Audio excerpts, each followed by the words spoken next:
தமிழர் வாழ்க்கை என்பது இயற்கையோடு ஒன்றிணைந்தது. வேளாண்மை, பண்பாடு, மதம், இசை அனைத்திலும் கலந்தது. வீரமும் ஒழுக்கமும் நிறைந்த பாரம்பரிய விளையாட்டுகள்.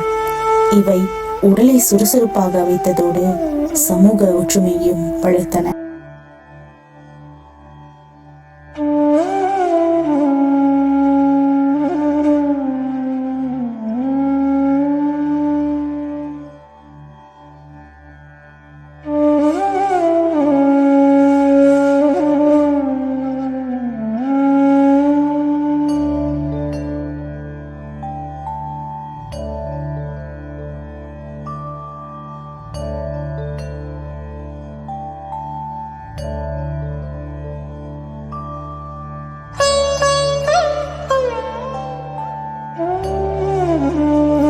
பண்டைய தமிழர்கள் நாகரிகத்தின் ஒரு தொடர்ச்சியாக மலேசியாவில் குடியேற்றிய தமிழர்கள் தங்களின் கலாச்சாரத்தையும் விளையாட்டு மரபுகளையும் இங்கே உயிரோடு வைத்திருந்தனர். ஆனால் இன்று இந்த மரபுகள் மறந்துவிட்டதா?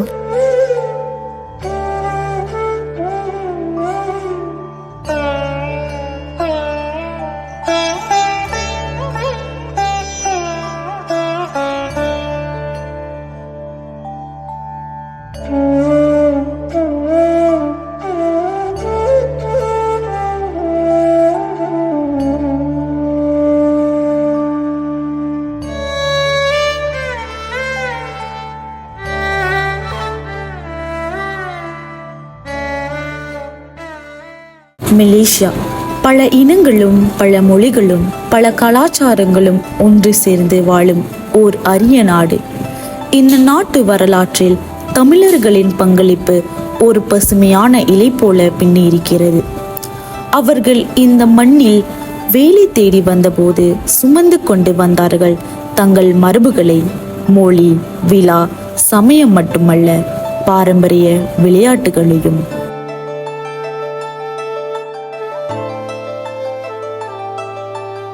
சிலம்பம், கபடி, தாயம், பல்லாங்குழி, கயிறு இழுத்தல், பம்பரம் இவையெல்லாம் தமிழர் நெஞ்சின் இசை.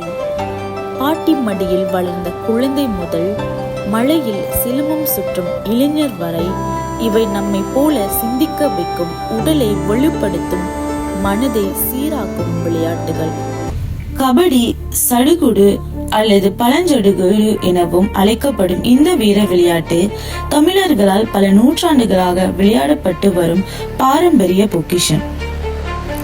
மலேசியாவில் இந்த வீர விளையாட்டு இந்திய வம்சாவளி தமிழர்களால் கொண்டு வரப்பட்டது. மலேசிய தேசிய கபடி அணி 2002ஆம் ஆண்டு ஆசிய விளையாட்டு போட்டியில் பங்கேற்று ஜப்பானை தோற்கடித்து 5வது இடத்தை பிடித்தது. அதன் பின்னர் 2004 உலக கோப்பை, 2007 காலிறுதி, 2023 இந்தோனேஷியா அளவில் மேன்ஸ் அண்ட் உமன்ஸ் டீம் சாதனைகள் இவை அனைத்தும் மலேசியா கபடியின் வளர்ச்சியை காட்டுகின்றன. நம்மளோட போயிட்டு பாயிண்ட்ஸ் எடுக்க போறாங்கல்ல, அந்த ரைடர் போறப்ப மாட்டிக்கிட்டானா அடிதான். ஓகே. சோ நீங்க அந்த மாதிரி பேசி கோவமா இருக்கீங்களா? நிறைய வாட்டி கோவமா அதெல்லாம் வந்திருக்கு. ரெஃப்ரி கூட தான் சண்டை வந்திருக்கு அந்த மாதிரி. அப்புறம் ஒரு வயசு ஆக ஆக நம்ம நிறைய எக்ஸ்பீரியன்ஸ் வர வர ஸோ இன்டர்நேஷனல் கேம்ஸ் நிறைய விளையாட ஸோ ஆக்சுவலி நான் இதோட 8வது இன்டர்நேஷனல் கேம் விளையாடுறேன். ஸோ எனக்கு நிறைய எக்ஸ்பீரியன்ஸ் இருந்ததுனால கொஞ்சம் இமோஷனல் கண்ட்ரோல் பண்ணிக்கிறோம். ஆனால் என்னதான் நம்ம டிகிரிமான ஆளாக இருந்தாலும் நம்மளுக்கு எல்லாமே தெரிஞ்சாலும் அந்த கேம் ஃபீவர்னு வந்துச்சுனாக்கா அந்த நேரம் நம்மளுக்கும் ஆடும். கபடி பத்தி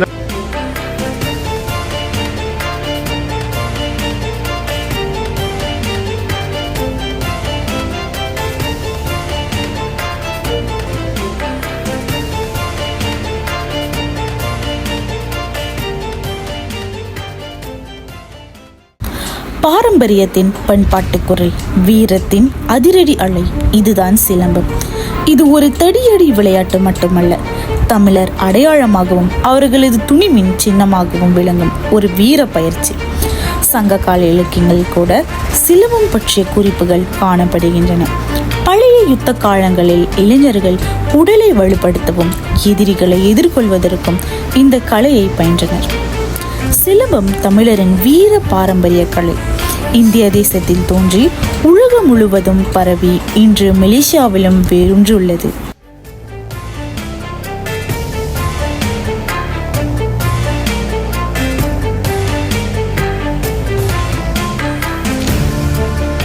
மலேசியாவில் பல இடங்களில் இன்று சிலம்பம் பயிற்சி கூடங்கள் செயல்படுகின்றன. கிலான், சரம்பான், ஜோஹோர், பினாங்கு, மலாக்கா மற்றும் ஸ்லாங்கூர் போன்ற மாநிலங்களில் தமிழர் சங்கங்கள் மற்றும் கலாச்சார அமைப்புகள் இதனை உறுதியாக ஆதரித்து வருகின்றன. இந்தியாவில் போயிட்டு, ஏன்னா கலைகளுக்கு தாயகம் பார்த்தீங்கன்னா அது நம்ம தமிழ்நாடு, இந்தியான்னு சொல்லலாம் இல்லையா. ஸோ அங்கே போயிட்டு நம்மளுடைய கலாச்சாரத்தை அங்கே போய் பெர்ஃபார்ம் பண்ணுறதே ஒரு பெரிய பிளெஸிங்ஸாக நான் நினைக்கிறேன். அந்த வகையில் இப்போ நான் ஒரு மாஸ்டராக இருக்கேன். ஆனால் ஸ்டில் எனக்கு மறுபடியும் ஒரு விளையாட்டராக மாறி நம்ம போய் அங்கே ஒரு போட்டியில் கலந்துறங்கி அந்த வெற்றியை பார்க்கறது ஒரு தனி சுவையாக இருந்தது.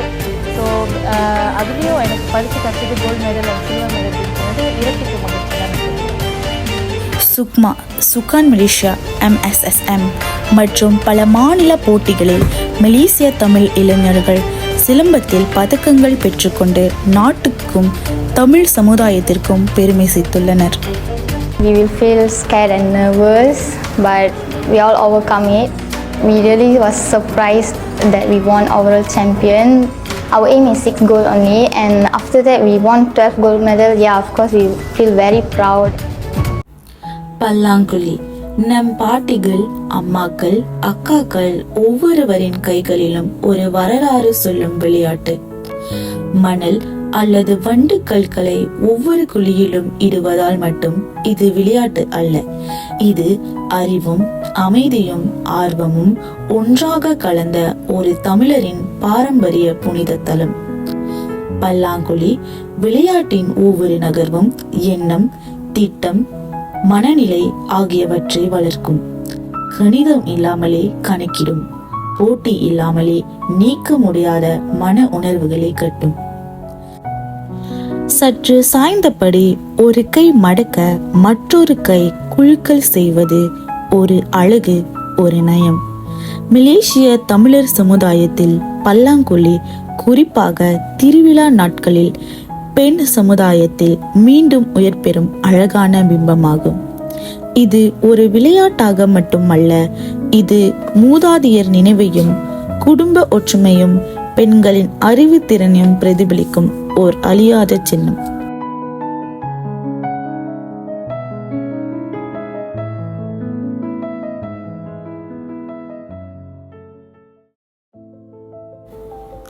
தாயம் தமிழரின் வீடுகளில் பசுமை தரும் ஒரு ஒளி. கையால் போடப்படும் நாற்கால்கள், மெதுவாக சுழலும் குருதியால் கோர்க்கப்பட்ட சதுர கல்லுக்கள், இவையெல்லாம் தாயம் எனும் தமிழர் பாரம்பரிய விளையாட்டின் அடையாளங்கள்.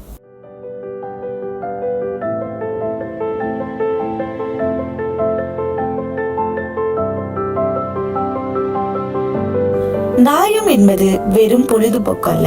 இது குடும்ப உறுப்பினர்களே ஒரே இடத்தில் கூட்டும் ஒரு பாரம்பரிய தளமாக இருந்தது. சிறுவர்களுக்கும் பெரியவர்களுக்கும் இடையே உரையாடலை ஏற்படுத்திய ஒரு விளையாட்டு.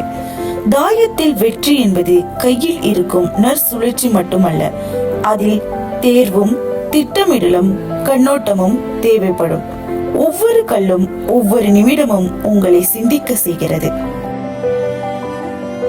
பம்பரம் ஒரு வட்டம் தான், ஆனால் அதில் சுற்றி கொண்டே வரும் நம் நினைவுகள், நம் பாட்டன்கள், நம் பாரம்பரியம். தமிழ்நாட்டில் பிறந்து பாரம்பரிய விளையாட்டாக வரும் பம்பரம் மலேசிய தமிழர்களின் வீதிகளிலும் விழாக்களிலும் ஒரு இனிய காட்சியாக திகழ்கிறது. மலேசியாவின் தமிழர் வசிக்கும் பகுதிகளில் கில்லான், சுங்காய்பசி, பத்துபாகு, ஜோஹோர், பினாங்கு போன்ற ஊர்களில் பழைய நாட்களில் பம்பரம் சுற்றிய கலப்பும் நண்பர்களுடன் போட்டியிட்ட ஊக்கமும் இன்று ஒரு இனிய நினைவாகவே வாழ்கிறது. சிறுவர் தினம், பொங்கல் விழா, இன்றும் கூட பம்பர போட்டிகள் நடத்தப்படுகின்றன. பட்ட பம்பரம், சுசி பம்பரம், இரும்பு முனை பம்பரம் என பற்பல வடிவங்களில் பம்பரங்கள் விற்பனை செய்யப்பட்டு குழந்தைகளிடையே மீண்டும் இக்கலை பரவ துவங்கியுள்ளது. பம்பரத்தை சுற்ற வைக்கும் கையால் மட்டுமல்ல, நம் மரபையும் சுற்ற வைக்கின்றோம். பம்பரம் சுழலும் ஒவ்வொரு வடிவமும் தான் நம் அடையாளம் மறவதில்லை என்பதை சொல்லும் ஒரு கலை.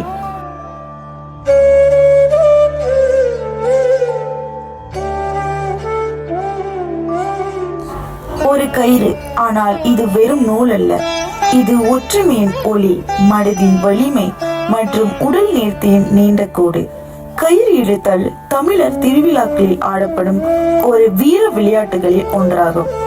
இவ்விளையாட்டில் வெற்றி பெறும் குழுவுக்கு மட்டுமல்ல, பங்கேற்பவர்களுக்கும் அனைவர்களுக்கும் ஒரு தன்னம்பிக்கையும் உற்சாகமும் பெறுகிறது.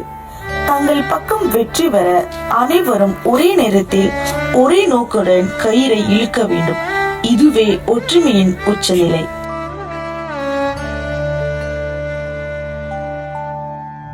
மலேசியாவில் தமிழர் திருவிழாக்கள், சமுதாய உறவு கூட்டங்கள் மற்றும் பள்ளி விழாக்களில் கயிறு இழுத்தல் ஒரு முக்கிய நிகழ்வாக நடைபெற்று வருகிறது.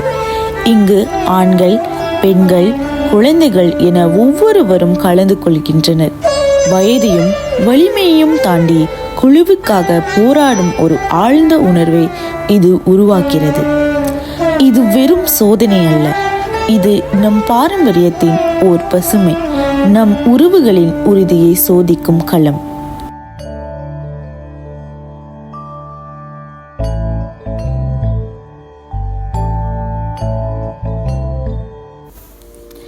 இன்றைய உலகம் மாற்றம் கண்டுள்ளது. சில வினாடிகளில் உலகத்தை கையில் கொடுக்கும் ஸ்மார்ட் போன்கள், கணினி திரைகள், டிஜிட்டல் கேம்கள், இவை இளைய தலைமுறையின் நேரத்தையும் எண்ணத்தையும் ஆக்கிரமித்து வருகின்றன. ஆனால் அந்த விளையாட்டுகளில் உறவுகள் இல்லை, உயிரும் இல்லை. வாடை மாறாத பாசம், வாசலோர கூச்சல், குடும்பத்தின் கூட்டு சிரிப்புகள், இவை பாரம்பரிய விளையாட்டுகளில் தான் உள்ளன.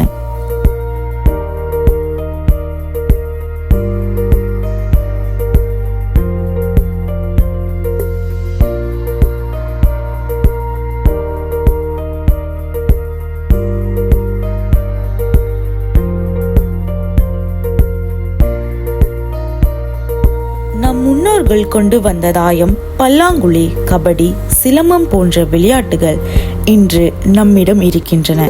ஆனால் நாளைய தலைமுறைக்கு அதை நாம் பறைசாற்ற வேண்டும், மாறாமல் காத்திருக்க வேண்டும்.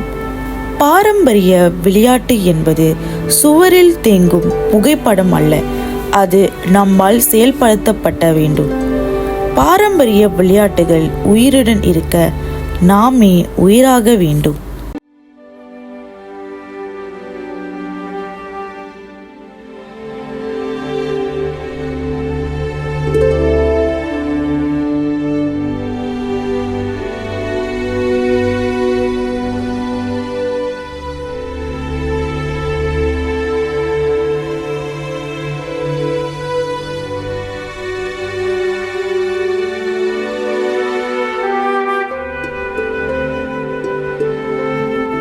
பல்லாங்குழி பாட்டியின் குரலில், கபடி யோசை கிராம புழலில், தாய சுழலும் கால நினைவில், தமிழர் விளையாட்டு வாழ்க உயரில்.